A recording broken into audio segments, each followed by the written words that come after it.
28મી ફેબ્રુઆરી રાષ્ટ્રીય વિજ્ઞાન દિવસ તરીકે ઉજવવામાં આવે છે કારણ કે આજના દિવસે ભારતના મહાન વૈજ્ઞાનિક સીવી રમણે પોતાના જીવનની એક મોટી શોધ કરી હતી અને એમના માટે એમને નોબેલ પારિતોષિક પણ આપવામાં આવ્યું હતું અને એ શોધનું નામ હતું રમણ ઇફેક્ટ.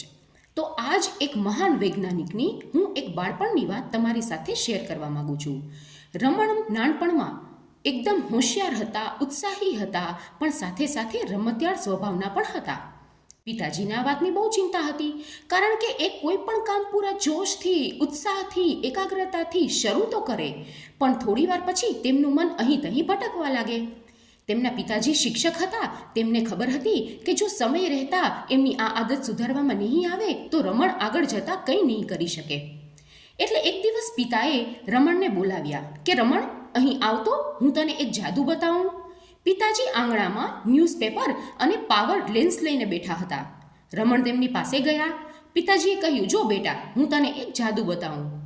પછી પિતાજી એ ન્યૂઝપેપર ઉપર લેન્સ છે એ આમ તેમ ફેરવ્યા કરતા હતા. થોડી વાર પછી રમણને કંટાળો આવ્યો.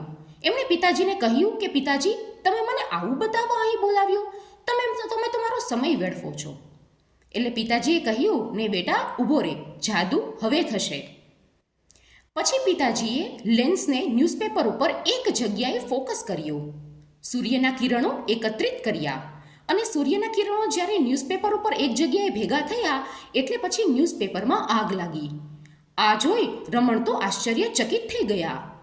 પછી પિતાજીએ એમને સમજાવ્યું કે બેટા, આ નાનકડા પ્રયોગ દ્વારા હું તને એ શીખવવા માંગતો હતો કે જો આપણે એકાગ્રતાથી કોઈ પણ કામ કરીએ તો આપણને સફળતા જરૂર મળે.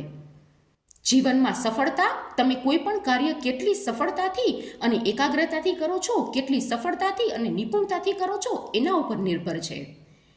પિતાજીની આ નાનકડી શીખને રમણે પોતાના જીવનમાં ઉતારી અને પછી રમણે પોતાનું, પોતાના માતા પિતાનું અને આપણા ભારત દેશનું નામ રોશન કર્યું. છે ને અદ્ભુત વાત?